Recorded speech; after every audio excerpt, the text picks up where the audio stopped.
ప్రాజెక్టులను జాతీయ ప్రాజెక్టుగా గుర్తించాలని డిమాండ్ చేస్తూ వైఎస్సార్సీపీ గౌరవ అధ్యకురాలు వైఎస్ విజయమ్మ నేడు ప్రాజెక్టు సైట్ ను సందర్శించనున్నారు.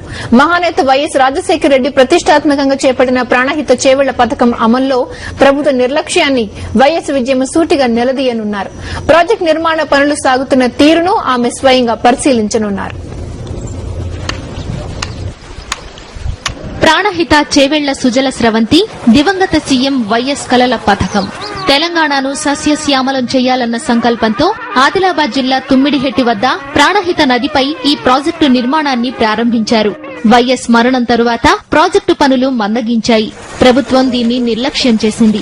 ఈ పరిస్థితుల్లో ప్రాజెక్టు ప్రస్తుత పరిస్థితిని తెలుసుకోవడానికి వైఎస్సార్ కాంగ్రెస్ పార్టీ గౌరవ అధ్యకురాలు విజయమ్మ నడుం బిగించారు. ఆదిలాబాద్ జిల్లా కౌతాల మండలంలోని తుమ్మిడిహెట్టిని విజయమ్మ సందర్శించనున్నారు. విజయమ్మ రైలు మార్గాన హైదరాబాద్ నుంచి బయలుదేరి 11 గంటలకు కాగజ్ నగర్ చేరుకుంటారు. అక్కడి నుంచి తుమ్మిడిహెట్టి చేరుకుంటారు.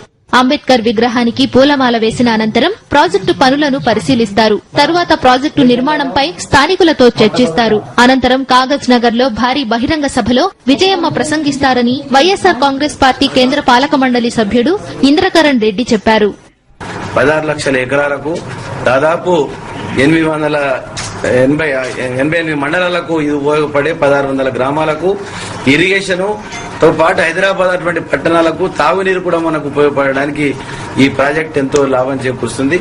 ఇది పూర్తిగా ఈ ప్రభుత్వం విస్మరించింది కాబట్టి విజయమ్మ గారు వచ్చి కళ్లు తెరిపించి దీన్ని జాతీయ ప్రాజెక్ట్ గా తీసుకోవాలనే ఏకైక లక్ష్యంతో ఇక్కడ రావడం జరుగుతుంది. అన్ని ఊర్ల నుంచి ప్రజలు పెద్ద ఎత్తున రావాలని కూడా మరి విజ్ఞప్తి చేయడం జరుగుతుంది. రావడానికి కూడా అందరూ కూడా ఇప్పటికే సమాయత్తం కూడా కావడం జరిగింది. కాగజ్ నగర్ లో భారీ బహిరంగ సభలో ప్రసంగం తరువాత విజయమ్మ తిరిగి హైదరాబాద్ చేరుకుంటారు.